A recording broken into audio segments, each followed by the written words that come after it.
Bible మొత్తంలోనూ కూడా Bible మొత్తాన్ని మనం మొదటి నుంచి ఆఖరి వరకు కూడా మనం లెక్కించగలిగితే బైబిల్ అంతటిలోనూ ఒక ఆశ్చర్యానికి గురి చేసినటువంటి ఒక అధ్యాయం ఉంది. ఆ అధ్యాయం ఎక్కడుంది అంటే కీర్తనల గ్రంథంలో ఉంటుంది. ఆ అధ్యాయం ఎంత అంటే 118వ అధ్యాయం. కీర్తనల గ్రంథము 118వ అధ్యాయం. ఈ 118వ అధ్యాయాన్ని ఎందుకు ఒక ఆశ్చర్యకరమైన అధ్యాయము లేదా ఒక విచిత్రమైన అధ్యాయం అంటామంటే, ఈ 118వ కీర్తన ఏదైతే ఉందో, ఈ 118వ కీర్తన ఏమంటారంటే బైబిల్ మొత్తానికి కూడా మధ్యస్థంగా ఉన్నటువంటి అధ్యాయం ఇది. మన ఆదికాండం నుంచి ప్రకటన గ్రంథం వరకు ఉన్న అధ్యాయాలన్నీ లెక్కించగలిగితే ఆ అధ్యాయాలన్నిటి మధ్యలో ఉన్నటువంటి అధ్యాయం ఇది. అంటే సెంటర్ ఆఫ్ ద బైబిల్, అంటే బైబిల్లో ఉన్న మధ్యలో ఉన్నటువంటి అధ్యాయం ఇది. ఎక్కడుంది ఈ అధ్యాయము అంటే బైబిల్లో అతి చిన్న అధ్యాయానికి, బైబిల్లో ఉన్న అతి పెద్ద అధ్యాయానికి మధ్యలో ఉన్నటువంటి అధ్యాయం ఇది. ఈ 118వ అధ్యాయం ఎక్కడుందంటే బైబిల్లో అతి చిన్న అధ్యాయము 117వ అధ్యాయం. బైబిల్ గ్రంథంలో అతిపెద్ద అధ్యాయం ఏంటి అంటే 119వ అధ్యాయము. ఈ అతి చిన్న అధ్యాయానికి అతిపెద్ద అధ్యాయానికి మధ్యలో ఉన్నటువంటి అధ్యాయం ఇది. ఎంత? 118వ అధ్యాయం. మొత్తం బైబిల్ అంతటిలోనూ కూడా వచనాల్ని గనక మనం లెక్కెట్టగలిగితే బైబిల్ అంతటిలోనూ కూడా మధ్యస్థంగా ఉన్న వచనం ఏదన్నా ఉంది అంటే అది 118వ అధ్యాయము 8వ వచనం. ఏమనుంది అక్కడ? మనుష్యులను నమ్ముకొనుట కంటే యెహోవాను ఆశ్రయించుట మేలు. ఇది బైబిల్ అన్నీ ఉన్న వచనాలన్నిటిలో కల్లా మధ్యలో ఉన్నటువంటి వచనం. 118వ అధ్యాయము 8వ వచనం. ఏంటి బైబిల్ మొత్తానికి కేంద్రంగా ఉన్నటువంటి వచనం ఏం చెప్తుంది అంటే మనుష్యులను నమ్ముకొనుట కంటే యెహోవాను ఆశ్రయించుట మేలు. ఈ అధ్యాయం గురించి ఇంకొంచెం మనం ఆలోచించగలిగితే, ఈ అధ్యాయానికి ముందు 594 అధ్యాయాలు ఉంటాయి. ఈ అధ్యాయానికి తర్వాత 594 అధ్యాయాలు ఉంటాయి. ఇది 118వ అధ్యాయం అనుకున్నాం కదా. 117 వరకు అంతకు ముందున్న పుస్తకాలు లెక్కెట్టుకుంటే ఎన్ని వస్తాయంటే 594 అధ్యాయాలు వస్తాయి. దీని తర్వాత ఉన్నటువంటి అధ్యాయాలు కనుక లెక్కెట్టగలిగితే అంటే 119 నుంచి ప్రకటన గ్రంథం వరకు, ఆదికాండం నుంచి కీర్తనలు 117వ అధ్యాయంలో ఉన్నటువంటి 2 వచనాల వరకు లెక్కెట్టగలిగితే 594 అధ్యాయాలు ఉంటాయి. 119వ అధ్యాయం నుంచి ప్రకటన గ్రంథం ఆఖరి అధ్యాయం వరకు లెక్కట్టగలిగితే అది కూడా ఎంత ఉంటుందంటే 594 ఉంటాయి. ఎందుకంటే సెంటర్లో ఉంది కాబట్టి. ఇది ఇంకొక విచిత్రం ఏంటి అంటే సెంటర్లో ఉన్న వచనం ఎంత? 8వ వచనం. దాన్ని మనం రాస్తే ఎలా రాస్తాము? కీర్తనలు 118 పాయింట్ పెట్టి ఎంత రాస్తాము? 8 రాస్తాం. అర్థమైంది కదా? 118 పాయింట్ పెట్టి 8 మొత్తం కలిపితే ఎలా కనపడుతుంది? 1188 కనపడుతుంది. విచిత్రం ఏంటి అంటే 594 ప్లస్ 594 ఎంత? 1188. అదే దీనికి ఉన్నటువంటి ఒక ఆశ్చర్యకరమైన విషయం.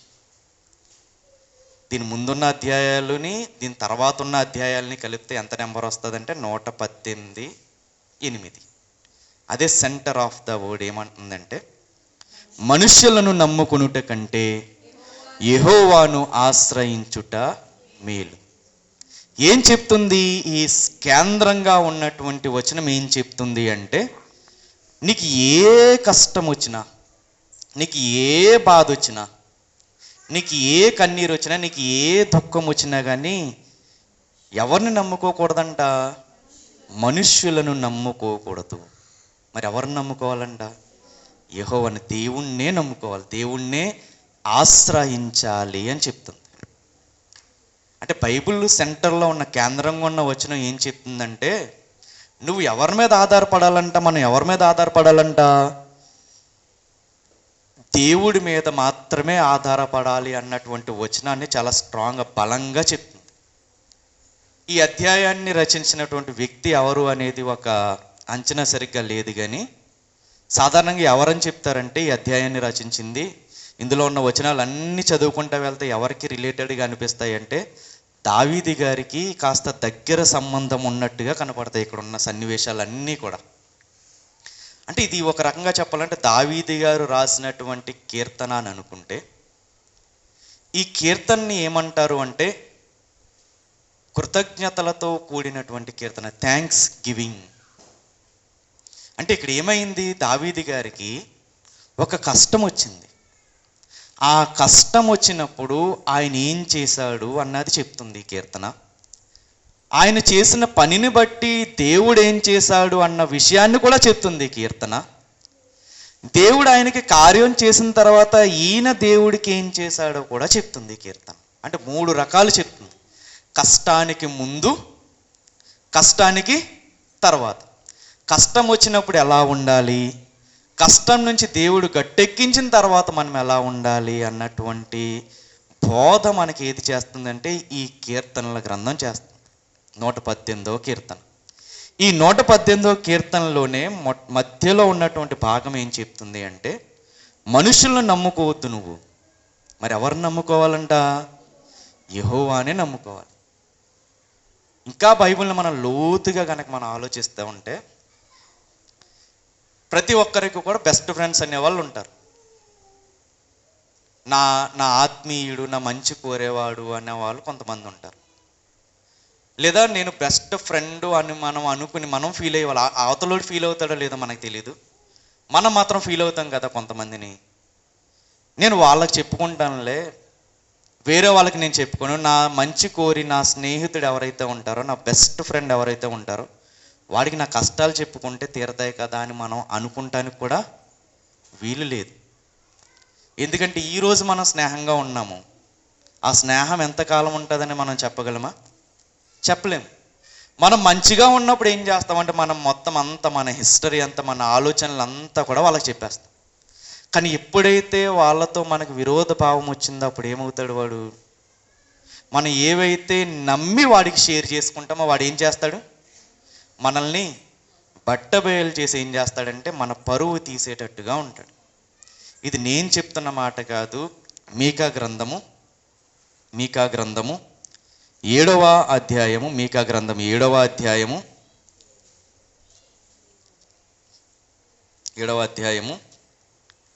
5వ వచనం, స్నేహితుని యందు నమ్మిక ఉంచవద్దు, బెస్ట్ ఫ్రెండ్ని, అంతే కదా ముఖ్య స్నేహితుడు అంటే, ముఖ్య స్నేహితుడిని నమ్ముకొనవద్దు అని అంటున్నాడు. నీ కౌగిటిలో పడుకొని ఉన్న దాని ఎదుట నీ పెదవుల ద్వారమునకు కాపు పెట్టుము అని అంటున్నాడు. ఏమంటున్నాడంటే మనుష్యులను నమ్ముకోవద్దు అన్న విషయాన్ని చెప్తున్నాడు దేవుడు. ఈ అధ్యాయం, కీర్తనల గ్రంథం ఏదైతే ఉందో, 118వ అధ్యాయం ఏదైతే ఉందో, ఈ అధ్యాయం అనేది ఒక రకంగా చెప్పాలి అంటే మన సమస్యలకి ఒక పరిష్కార మార్గాన్ని చూపించేటటువంటి అధ్యాయం. ప్రతి ఒక్కరి జీవితంలో కూడా సరైనటువంటి తిండి ఉంటుందో, కట్టుకోవడానికి సరైన బట్టలు ఉంటాయో ఉండవో తెలియదు కానీ ప్రతి ఒక్కరి జీవితంలో ఏముంటాయి, సమస్యలు, కష్టాలు, బాధలు, శోధనలు ఖచ్చితంగా ప్రతి ఒక్కరి జీవితంలోనూ ఉంటాయి.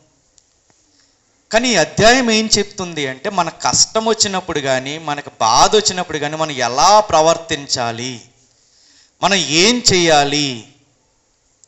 ఎక్కువగా మనం విశ్వాసంలో బలహీనపడేది, ఎక్కువగా మనం విశ్వాసంలో అధైర్యపడేది ఎప్పుడు, మన కష్టాలు కానీ, బాధలు కానీ, సమస్యలు కానీ మనకు వచ్చినప్పుడు మనం ఏం చేస్తామంటే ఒక్కొక్కసారి విశ్వాసంలో బలహీనపడే అవకాశాలు ఉన్నాయి. ఇక్కడున్న ఈ గ్రంథకర్త, ఈ అధ్యాయం రాసినటువంటి ఆయన ఏం చెప్తున్నారంటే, ఆయన స్వీయ అనుభవంలో నుంచి చెప్తున్న మాటలు ఇవి.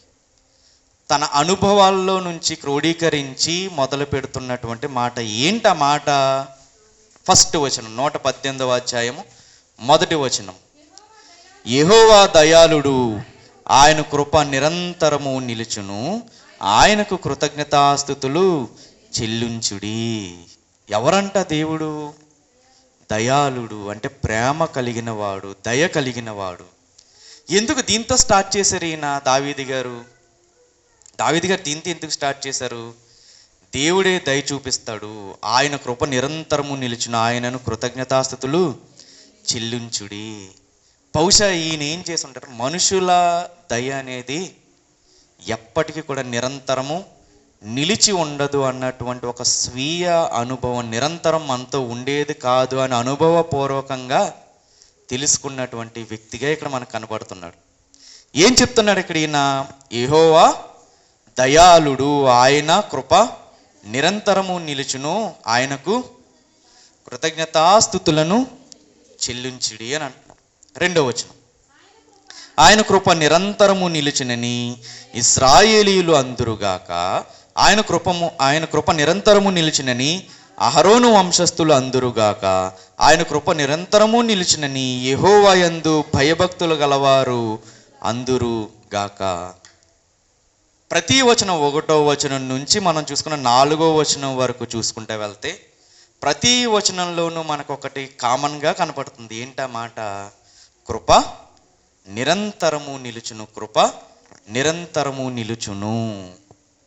అనుభవాన్ని చెప్తున్నాడు ఈయన. ఏమంటున్నాడు? కృప నిరంతరము నిలిచినని మొట్టమొదట ఇశ్రాయేలీయులు అంటారంట. నెక్స్ట్ ఎవరంటారంట? అహరోను వంశస్థులు అంటారంట. తర్వాతగా ఎవరంటున్నారు? ఆయన యందు భయభక్తులు గలవారు అంటారు.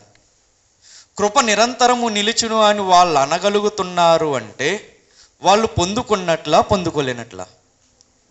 పొందుకున్నారు కాబట్టి ఏమంటున్నారు ఇశ్రాయేలీయులు? ఆయన కృప నిరంతరం ఉంటుంది. 1వ వచనంలో కూడా దావీదు గారు కూడా అంటున్నారు, ఆయన కృప నిరంతరము దావీదు గారు అంటున్నారు, ఇశ్రాయేలీయులు అంటున్నారు, అహరోను వంశస్థులు కూడా అంటున్నారు.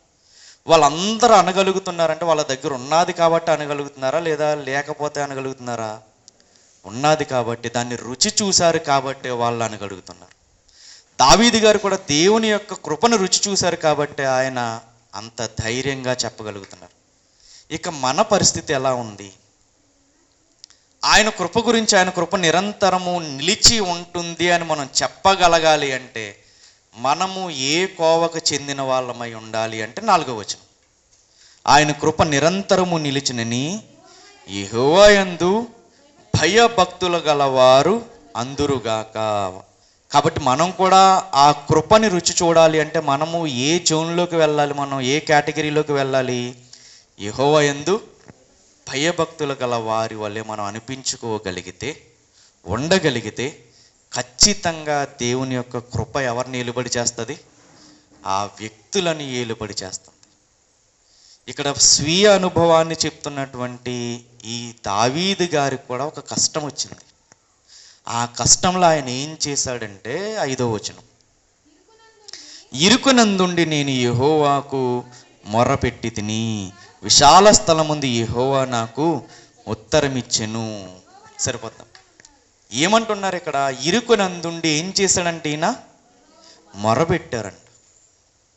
ఇరుకునందుండి, ఇరుకు అంటే సమస్య. ఎప్పుడైతే ఈయనకి సమస్య వచ్చిందో, సమస్య వచ్చినప్పుడు ఈయన చేసిన మొట్టమొదటి పని ఏంటి?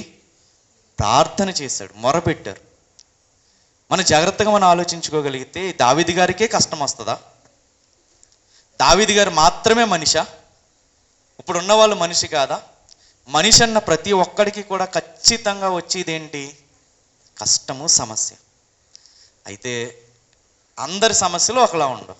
ఒకరికి అనారోగ్యం అనే సమస్య ఉంటుంది, ఒకరికి అప్పులు అనే సమస్య ఉంటాయి, ఒకరికి కుటుంబ పరంగా కొన్ని సమస్యలు ఉంటాయి. కానీ ప్రతి ఒక్కరి జీవితంలోనూ కూడా కామన్గా ఉండేది ఏంటి? సమస్యలే. సో ఆ సమస్యల్లో మనం ఏం చేయగలగాలి అంటే దావీదు గారు మనకు చెప్తున్న మాట ఏంటి అంటే ఫస్ట్ మనం చేయవలసింది ప్రార్థన చేయాలి. భక్తులందరికీ, బైబిల్లో ఉన్న ప్రతి భక్తుడికి కూడా కష్టాలు వచ్చినాయి. కానీ కష్టాలు వచ్చినప్పుడు వాళ్ళు చేసిన మొట్టమొదటి పని ఏంటి అంటే ప్రార్థన చేశారు వాళ్ళు.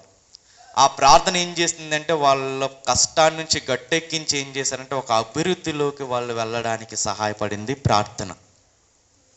120వ కీర్తన 120వ కీర్తన 1వ వచనం.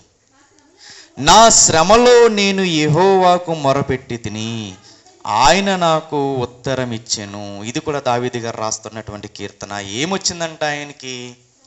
శ్రమ వచ్చిందంట. శ్రమ వచ్చినప్పుడు ఆయన ఏం చేస్తున్నారు? దేవుడికి మొర పెడుతున్నారు. ఇంతకీ అయితే నిజంగా ఇక్కడ దావీదు గారికి శ్రమ వస్తే ఆయనకు వచ్చినటువంటి శ్రమ ఏంటి? ఆయనకు వచ్చినటువంటి శ్రమ ఏంటి? కీర్తనల గ్రంథము 25వ అధ్యాయము, కీర్తనల గ్రంథం 25వ అధ్యాయము 16వ వచనం. నేను చూడండి, ఏకాకినై బాధపడువాడును. దావీదు గారు ఏకాకి అని అంటున్నారు ఏంటి? ఈయనకి నిజంగా ఎవరు లేరా? దావీదు గారికి ఎవరూ లేక ఈ మాట మాట్లాడుతున్నారా? నేను ఏకాకిని బాధపడువాడిని, నా వైపు తిరిగి నన్ను కరుణించుము. అందరూ ఉన్నా కానీ ఏమైపోయింది దీని జీవితం? ఏకాకి జీవితం. అంటే కనీసం పట్టించుకునే నాదుడు కూడా కరువైపోయాడు. అటు అన్న తమ్ముళ్ళ నుంచి కూడా ఎటువంటి ఆదరణ లేదు, తల్లిదండ్రుల నుంచి కూడా ఎటువంటి ఆదరణ లేదు, చుట్టూ ఉన్న వాళ్ళు, నా అనుకున్న వాళ్ళు ఎవరూ కూడా ఈయన్ని ఆదరించినటువంటి పరిస్థితి. అందుకే నేనేమంటాను, నేను ఏకాకిని బాధపడువాడును, నా వైపు తిరిగి నన్ను కరుణించుము. నా హృదయ వేదనలు అతి విస్తారములు, ఇక్కట్టులో నుండి నన్ను విడిపింపుము. బాధలో నుంచి నన్ను విడిపింపు. నా బాధనను, నా వేదనను కనుగొనుము. నా పాపములన్నిటినీ క్షమించుము.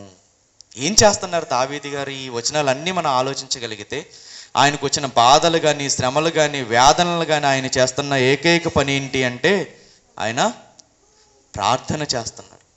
దేవా, ఒక్కసారి నన్ను కరుణించవా, ఒక్కసారి నా వైపు చూడవా అని ఏం చేస్తున్నాడంటే దావీదు గారు ఇక్కడ ప్రార్థన చేస్తూ ఉన్నటువంటి వ్యక్తిగా మనకు కనపడుతున్నారు. దేవుడికి నిజంగా మనం ప్రార్థన చేయాలా, దేవునికి మనం నిజంగా మన బాధలను మనం చెప్పుకోవాలా, మొరపెట్టాలా అని మనం ఆలోచించగలిగితే, శరీరధారిగా ఉన్నటువంటి యేసుక్రీస్తు వారు శరీరధారిగా ఉన్నప్పుడు ఆయనకు కూడా ఏమొచ్చినాయి? శ్రమలు వచ్చినాయి. ఆ శ్రమలు వచ్చినప్పుడు ఆయన ఏం చేశాడు అనేది మనం ఆలోచించగలిగితే, హెబ్రీయులకు రాసిన పత్రిక 5వ అధ్యాయము, హెబ్రీయులకు రాసిన పత్రిక 5వ అధ్యాయము 7వ వచనం.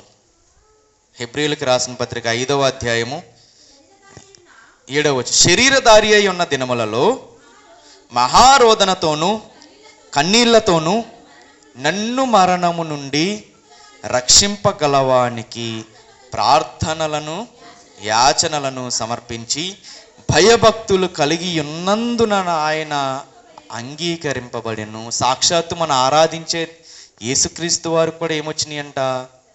శ్రమలు వచ్చినాయి. ఒక్కసారి ఈ జీవితాన్ని మనం ఆలోచించగలిగితే యేసుక్రీస్తు వారికి వచ్చిన నిందలు అంతా ఇంత కాదు.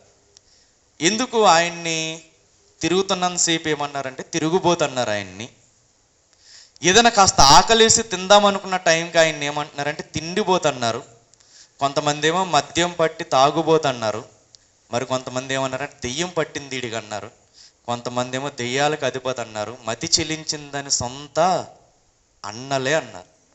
మతి చెలించి అలా మాట్లాడుతున్నాడని సొంత తమ్ముళ్ళే అన్నారు. తన సొంత జనాంగమే తను ఏం చేసింది అంటే నిందించింది, దూషించింది, అంగీకరించలేదు, అర్థం చేసుకోలేదు. ఏం చేశారు పైపెచ్చు? నువ్వు ఎక్కడికి వెళ్ళాలనుకుంటే అక్కడికి వెళ్ళు, మా ఇంట్లో మాత్రం ఉండొద్దని ఆయన్ని గెంటేసినటువంటి పరిస్థితి కూడా చోటు చేసుకుంది. అదంతా ఒక ఎత్తు అయితే, శిలువ మీదకి వెళ్ళేటప్పుడు ఆయన్ని ఏం చేశారని తలకి ముళ్ళ కిరీటాన్ని పెట్టారు, ముఖం మీద ఉమ్మేశారు. ఇంకేం చేశారంటే ఒకటికి తక్కువ 40 కొరడా దెబ్బలను కొట్టారు. ఈ లెంట్ సీజన్లో మనందరము, మన క్రైస్తవ జనాంగం అంతా కూడా ఆలోచించేది ఏంటంటే యేసుక్రీస్తు వారి యొక్క శ్రమల గురించి మనం ఆలోచిస్తాం. కానీ ఒక్క విషయాన్ని మనం మర్చిపోతాం. ఏంటి ఆ విషయం అంటే, ఆయన శ్రమల గురించి మనం ఆలోచిస్తామే కానీ ఆయన శ్రమల్ని మన శ్రమల్ని పక్క పక్కన పెట్టుకుని మనం ఏం చేయలేము, కంపేర్ చేసుకోలేము, పోల్చుకోలేము. అలా గనక మనం పోల్చుకోగలిగితే మనకు వచ్చిన కష్టాలు కానీ మనకు వస్తున్న అవమానాలు కానీ ఏమన్నా పెద్ద అవమానాలుగా అనిపిస్తాయా?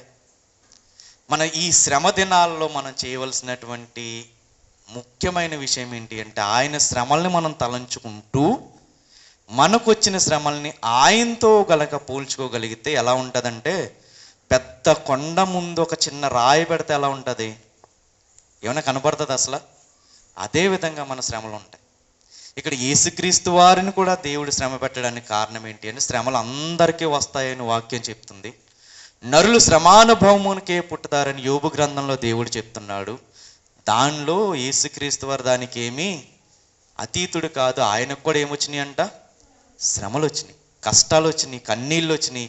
ఒక మూలకు పోయి ఏడ్చినటువంటి సందర్భాలు ఉన్నాయి. ఎవ్వరికీ కనపడకుండా ఒక రహస్యమైన ప్రదేశంలోకి కన్నీళ్లు విడుస్తూ ప్రార్థన చేసినటువంటి రోజులు ఆయన జీవితంలో అనేకములు ఉన్నాయి.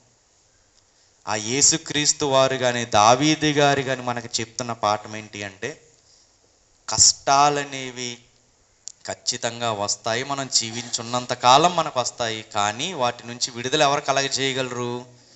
దేవుడు మాత్రమే కలగ చేయగలరు. దేని వల్ల కలగ చేయగలరు అంటే, అది కేవలం ప్రార్థన వలన మాత్రమే మనకు కలగ చేయగలరు. దావీదు గారికి కూడా అనేకమైన కష్టాలు వచ్చినాయి. 6వ వచనం, 118వ అధ్యాయం 6వ వచనం, యెహోవా నా పక్షముననున్నాడు, నేను భయపడను, నా శత్రువుల విషయమై నా కోరిక నెరవేరుట చూచెదను. ఏమంటున్నారు ఇక్కడ దావీదు? యెహోవా నా పక్షము వహించి నాకు సహకారి అయి ఉన్నాడు. 6వ వచనం, యెహోవా నా పక్షముననున్నాడు, నేను భయపడను, నరులు నాకేమి చేయగలరు. అసలు దేవుడే నా వైపు ఉన్నప్పుడు ఒక మనిషి నన్ను అంటున్న మాటలు నన్ను ఏం చేయగలిగాయి? ఒక మనిషి నాకు తీస్తున్న గోతులు నన్ను ఏం చేయగలవు? ఇదే మాటను మరలా ఇక్కడ 156వ కీర్తన 11వ వచనంలో కూడా అంటున్నారు. 56వ కీర్తన 11వ వచనం, కీర్తన 56వ కీర్తన 11వ వచనం,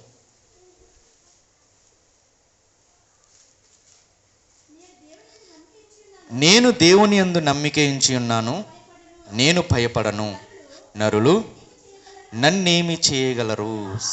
సరిపోతా. ఏమంటున్నారు? ఎవరి మీద నమ్మకం ఉందంటే ఈయనకి దేవుని మీద నమ్మకం ఉంది కాబట్టి నన్ను నరమాత్రుడు నన్ను ఏమీ చేయలేడు అని అంటున్నారు. 120వ కీర్తన 1వ వచనం, నా శ్రమలలో నేను యెహోవాకు మొరపెట్టి తిని ఆయన నాకు ఉత్తరం ఇచ్చెను. యెహోవా అబద్ధమాడు పెదవుల నుండి మోసకరమైన నాలుక నుండి నా ప్రాణమును విడిపించుము. సరిపోతుంది. దావీదు గారికి వచ్చిన కష్టం ఒకటి ప్రాణం పోయేటటువంటి కష్టం అయితే, ఇంకో కష్టం ఏంటి అంటే ఆయన క్యారెక్టర్ని తప్పు పట్టేటటువంటి కష్టం. ఒకటేమో ప్రాణం పోయేటటువంటి కష్టం, సొంత కుమారుడు పక్కన తరుగుతున్నాడు, సొంత మామ తరుగుతున్నాడు, అదంతా ఒక ఎత్తు అయితే, ఈయన క్యారెక్టర్ని బ్యాడ్ చేయాలి, ఈయన క్యారెక్టర్ అనేది లేకుండా చేయాలి అన్నటువంటి మనుషులు పక్క నుంచి వస్తున్నారు. ఇందుకే ఎవరు ఈయన క్యారెక్టర్ని బ్యాడ్ చేయాలనుకుంటున్నారు అంటే, చరిత్రలోకి వెళ్ళి మనం ఆలోచించగలిగితే ఒక వ్యక్తి కనపడతారు. ఏంటి అంటే, సౌలు దావీదుని తరుముతున్నప్పుడు తను పరిగెడుతూ అడవుల్లో ఉన్నటువంటి జంతువుల్ని కానీ, లేదంటే ఎవరన్నా సడన్గా మీదకు వస్తే వాళ్ళని ఎదిరించడానికి కానీ, నాకంటూ ఒక ఆయుధం కావాలని ఎక్కడికి వెళ్తారంటే అహిమేలెకు దగ్గరికి వెళ్తారు. అహిమేలెకు దగ్గరికి వెళ్ళినప్పుడు ఏమవుతుందంటే, ఆ ఆలయంలోకి వెళ్ళి ఏంటి ఇలా వచ్చావు అని అడుగుతారు అక్కడ ఉన్నటువంటి యాజకుడు. జాగ్రత్తగా వినాలి.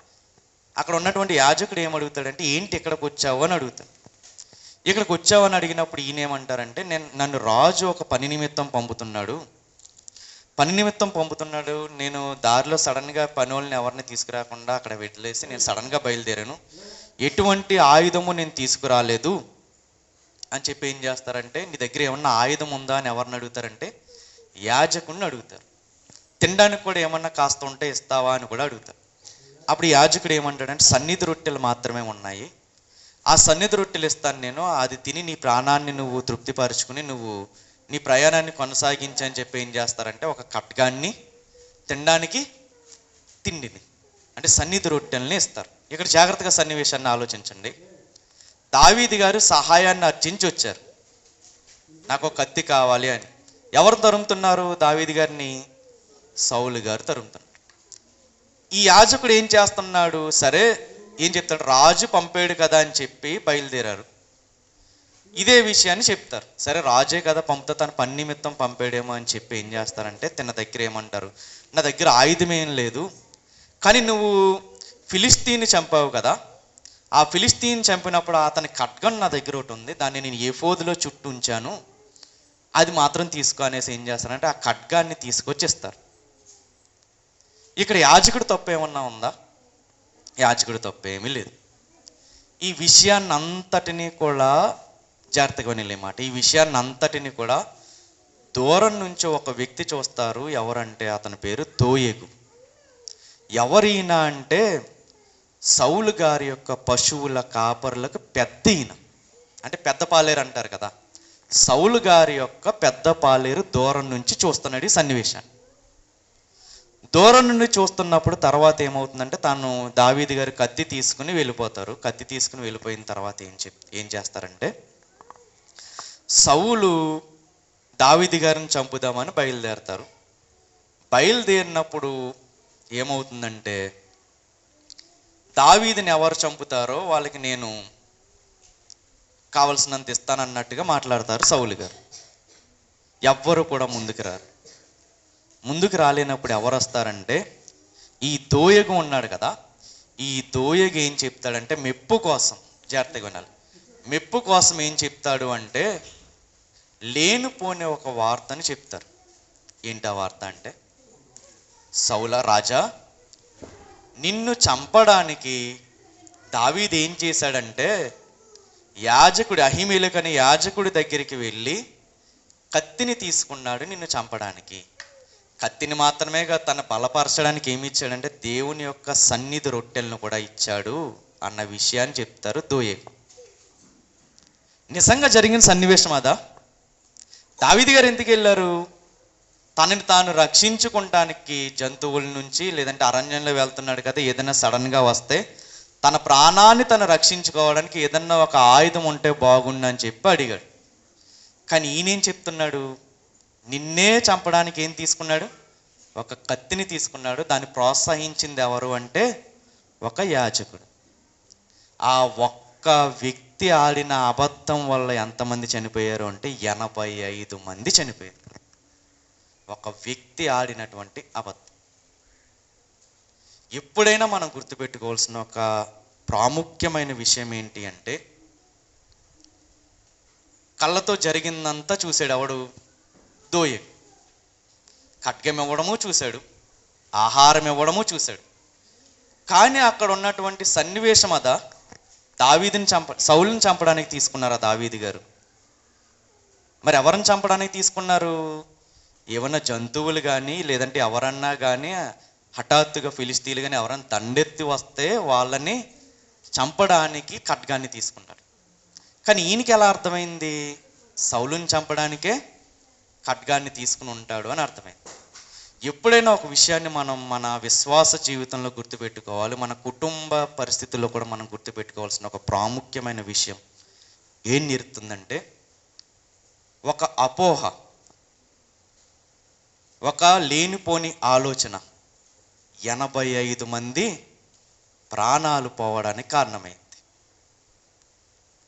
ఏం జరిగింది అని వెళ్ళి అక్కడ ఉన్నటువంటి యాజకుడిని అడిగితే సరిపోతుంది కదా. ఏంటి దావీదు ఏంటి నీ దగ్గరికి వచ్చాడు, ఎందుకు ఇచ్చావు ఏంటి అని అడిగితే అక్కడ ఉన్న అతను చెప్తాడు కదా. అడగకుండా ఏదో లేనిపోంది ఊహించుకున్నాడు, ఏదో లేనిపోంది తాను తలంచాడు. తలంచింది ఎవరికి చెప్పారు? తీసుకెళ్ళి సౌలుకి చెప్పాడు. సౌలు ఏం చేశాడు? చెప్పిన మాటలు వినేసి 85 మంది యాజకుల్ని పట్టణ పెట్టుకున్నాడు. ఎప్పుడైనా ఒక విషయాన్ని మనం గుర్తుపెట్టుకోవాలి, ఈ సన్నివేశంలో కళ్ళతో చూసిందే నిజం కానప్పుడు, జాగ్రత్తగా వినాలి, కళ్ళతో చూసిందే నిజం కానప్పుడు చెవులతో విన్నాయి నిజమవుతాయా? అర్థమవుతుందా మాట? మనం కళ్ళతో చూసిందే, అక్కడ ఉన్న సన్నివేశం కళ్ళతో చూశాడు, దూరం నుంచి దోయేడు. తను చూసినటువంటి సన్నివేశానికి, తను ఆలోచించినటువంటి ఆలోచన విధానానికి రెండు కరెక్టా? ఎక్కడన్నా పొంతనున్నాయా? లేవు. కానీ ఎప్పుడైనా కానీ మన కుటుంబ పరిస్థితుల్లో కానీ, కుటుంబం నిలబడాలంటే, మనుషుల మధ్య మనస్పర్ధలు తొలగిపోవాలంటే, ఎప్పుడు కూడా ఆ రిలేషన్లో ఒక క్లారిఫికేషన్ అనేది ఖచ్చితంగా ఉండాలి. ఊహ కాదు ఉండవలసింది, క్లారిఫికేషన్. భార్యకి భర్తకి మధ్యన ఏమన్నా కొంచెం అటు ఇటుగా ఏమన్నా అనిపించినప్పుడు ఏం చెయ్యాలి? వెళ్ళి ఎవరిని అడగాలి? ఒకవేళ భర్త పట్ల మీకు ఏదన్నా చిన్న ఇది వచ్చిందనుకో, వెళ్ళి ఏం చేయాలి?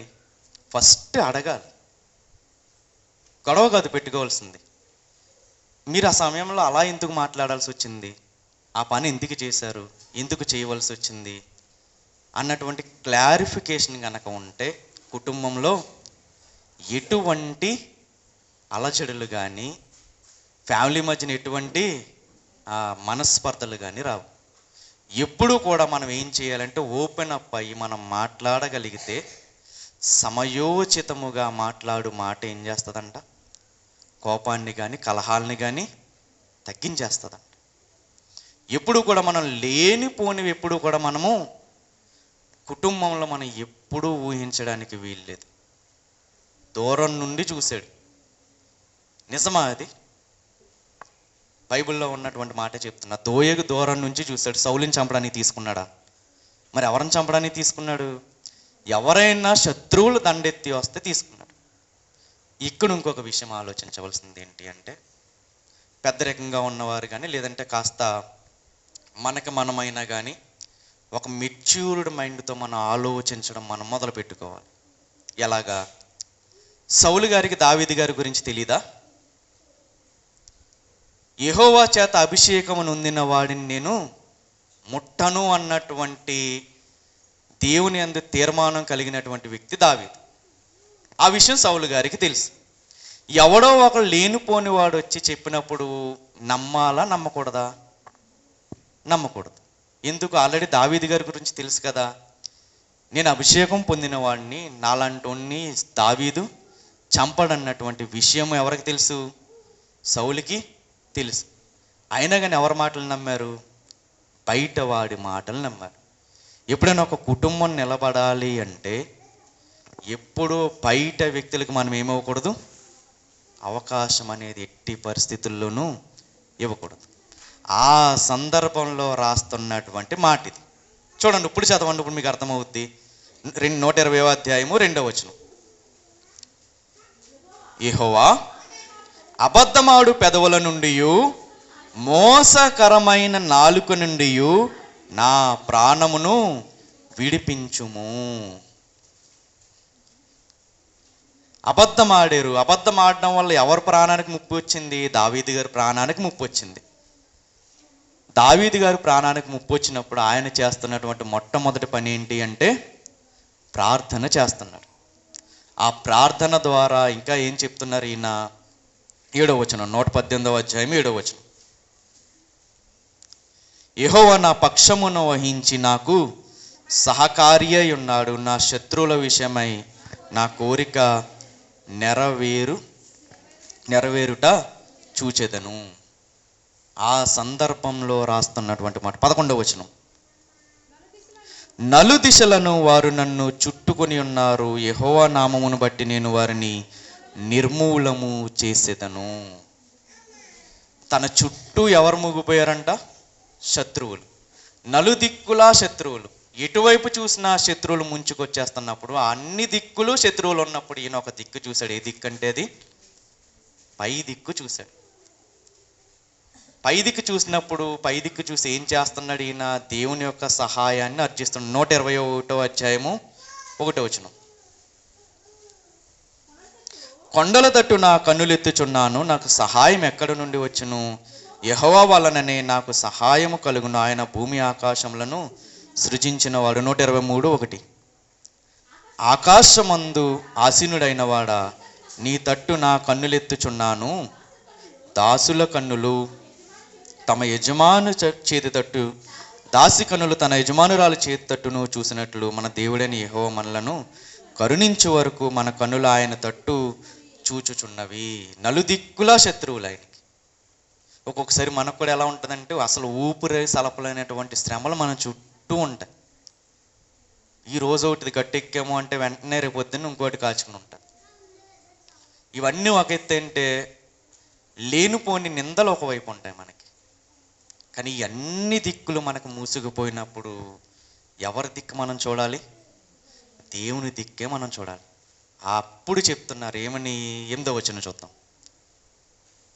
మనుష్యులను నమ్ముకొనుట కంటే యెహోవాను ఆశ్రయించుట మేలు, రాజులను నమ్ముకొనుట కంటే యెహోవాను ఆశ్రయించుట మేలు. ఇదంతా కూడా ఈయన స్వీయ అనుభవం, తన జీవితంలో వచ్చినటువంటి అనుభవాలన్నిటినీ కలిపి చెప్తున్నమాట. నాకు కష్టం వచ్చింది, నలుదిక్కులా నా శత్రువులు నన్ను కందిరేగల్లాగా మూగేశారు. కానీ నేను చేసినటువంటి ఏకైక పని ఏంటి అంటే, ఎంతమంది నా వైపు ఉన్నా నేను ఎవరి దిక్కు చూశాను? దేవుని దిక్కే చూశాను. నరులు నన్నేం చేయగలరు? ఎంత ధైర్యంగా చెప్తున్నారు ఈ మాట. సింపుల్గా చెప్పాలంటే, మన భాషలో మనం మాట్లాడుకోవాలంటే దీన్ని నా వెంట్రుకు కూడా పీకలేరు. నరులు నాకేమి చేయగలరు? ఎందుకు? నా పక్షమున ఉన్నవాడు ఎవడు? నా దేవుడు నా పక్షమున ఉన్నాడు కాబట్టి నన్ను ఎవ్వడు కూడా ఏమీ చేయలేడు. అది దావీదు గారికి ఉన్నటువంటి ధైర్యం. మనుషులను నమ్ముకున్నాను నేను, వాళ్ళ వల్ల నాకు ఏమాత్రం ఉపయోగం లేదు. కొంతమంది రాజుల్ని నేను ఆశ్రయించాను, వాళ్ళ వల్ల కూడా నాకు ఎటువంటి ఆదరణ కానీ ఏమీ దొరకలేదు. ఆఖరికి ఎవరి వల్ల దొరికింది? దేవుని వలన మాత్రమే దొరికింది. ఒక్కొక్కసారి రాజులు కూడా చేతులు ఎత్తేసేటటువంటి పరిస్థితుల్లో ఉంటాం. మనకు సహాయం చేస్తాడు కదా, పెద్ద అధికారి కదా, మనకు సహాయపడతాడని మనం అనుకుంటాం. కానీ వాళ్ళు కూడా చేతులు ఎత్తేసేటటువంటి పరిస్థితులు బోల్డన్ ఉన్నాయి. ఏదో సహాయం చేస్తాడు కదా అని మనం వెళ్తాం, కానీ ఆడేం చేస్తాడు? చేస్తానని చెప్పి ఏం చేస్తాడు? లాస్ట్కి మనకి హ్యాండ్ ఇస్తాడు. అటువంటి సందర్భమే బైబిల్లో నుంచి కనుక మాట్లాడుకోగలిగితే, దానియేలు గారు కూడా ఏం చేశారంటే, దానియేలు గారు ఎదుగుదలను చూడలేనటువంటి వాళ్ళు ఏం చేశారు?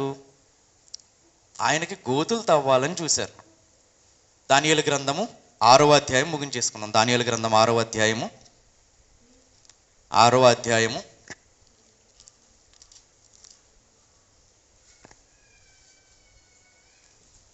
సందర్భం ఏంటి అంటే, దర్యావేష కాలంలో దానియేలు గారిని ఏం చేస్తారంటే, దానియేలు ఒక్కడే సమర్థుడు, చాలా నీతి కలిగిన వాడు, స్వస్థ బుద్ధి కలిగిన వాడు అని ఏం చేస్తారంటే, అందరి మీద, రాజ్యం అంతటి మీద కూడా అధికారిగా నిలబెట్టాలని ఆలోచన చేస్తాడు రాజు.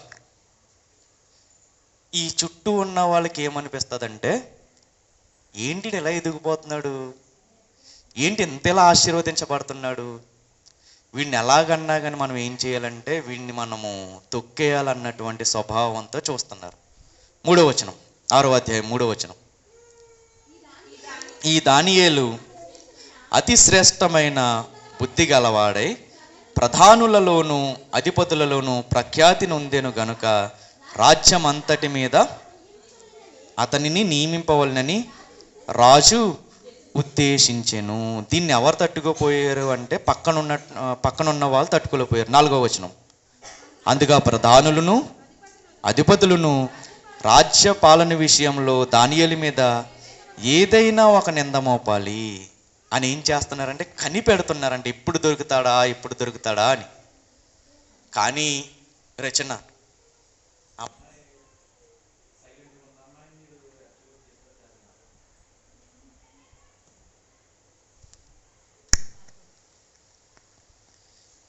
ఏం చేస్తున్నారు? ఈ చుట్టుపక్కల ఉన్న వాళ్ళు దావీదు మీద ఎప్పుడు దొరుకుతాడా నింద మోపుదామని చూస్తున్నారు.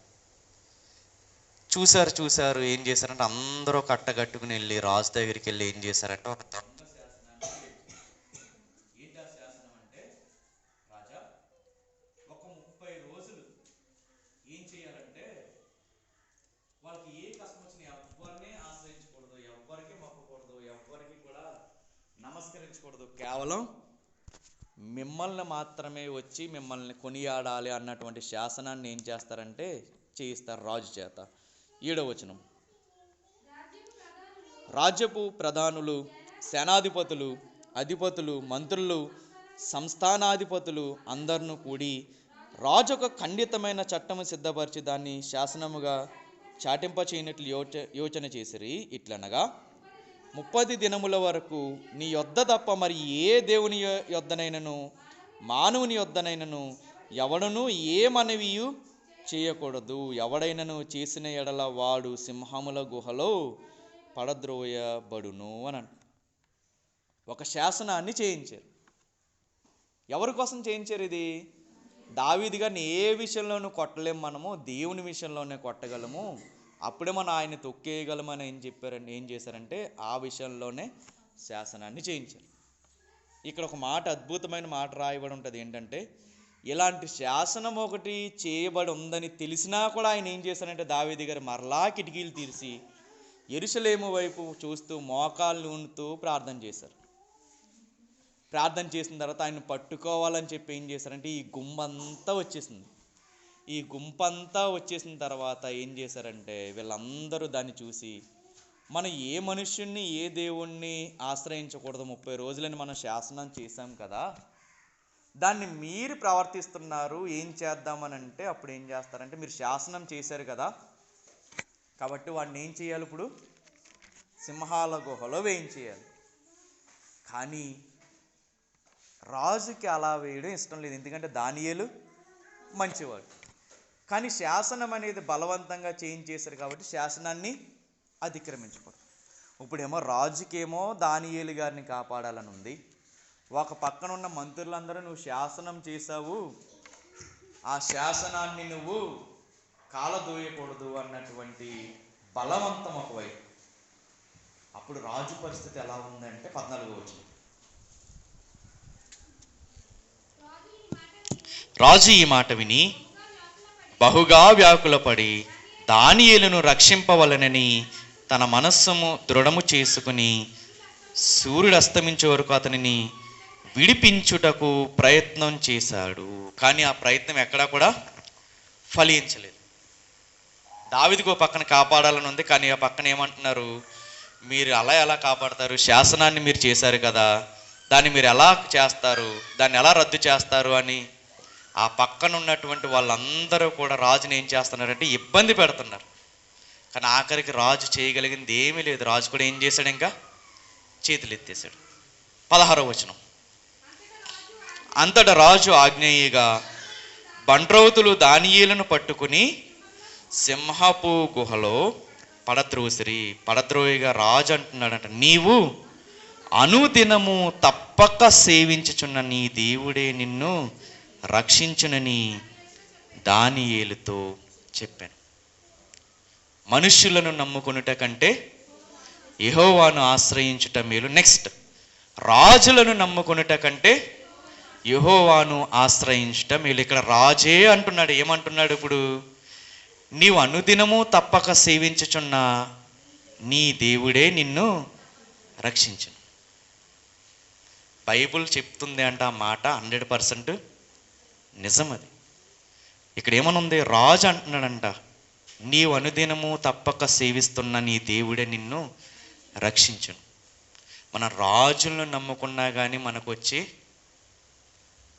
చేసేది ఏమీ ఉండదు. కానీ ఎవరిని నమ్ముకోవాలి, మనం దేవుణ్ణి మాత్రమే మనం ఆశ్రయించాలి. ఎప్పుడన్నా ఒక విషయాన్ని చెప్తాను, గుర్తుపెట్టుకోండి. దానియేలు గారి విషయంలో కానీ పౌలు గారి విషయంలో కానీ ఎవ్వరి చరిత్ర మనం చూసుకున్నా ఒకటే చెప్తుంది, ఏంటి అంటే దేవుణ్ణి గనక మనం ఆశ్రయించగలిగితే మనుషుడు మనల్ని ఏమీ చేయడు. వాక్యమే సెలవిస్తుంది ఏంటంటే, నీ తల వెంట్రుక కూడా దేవుడి ఆజ్ఞ లేకుండా రాలదని దేవుడు చెప్తున్నప్పుడు, మనకు వచ్చినటువంటి కష్టాలు కానీ, మనకు వచ్చిన అవమానాలు కానీ, మనకు వచ్చిన నిందలు కానీ, శ్రమలు కానీ ఆయన ఆజ్ఞ లేకుండా వస్తాయా? లోకంలో ఒక సామెత ఉంటుంది, ఎవరి ఆజ్ఞ లేకపోతే చీమ కూడా కుట్టదంట. దేవుడి ఆజ్ఞ లేకుండా చెప్తున్నాను, దేవుడి ఆజ్ఞ లేకుండా వెంట్రుక కూడా రాలేనప్పుడు ఆయన ఆజ్ఞ లేకుండా మనకు కష్టాలు ఏమన్నా వస్తాయా? ఆయన ఆజ్ఞతో వచ్చిన కష్టాలు ఆయన చెప్పిన మాట వింటాయా వినవా? వింటాయి. యోబు గారి కష్టం వచ్చింది, తర్వాత కష్టాలు దేవుడు చెప్పినట్టుగానే వెళ్ళినాయా? కష్టాలు యోబు గారిని ఏమైనా చేయగలిగినాయా? ఏమీ చేయలేకపోయినాయి. దేవుడు ఎలా చెప్పాడో ఆ కష్టాలు అలా నడుచుకున్నాయి. ఆఖరికి ఎవరు ఆశీర్వదించబడ్డారు?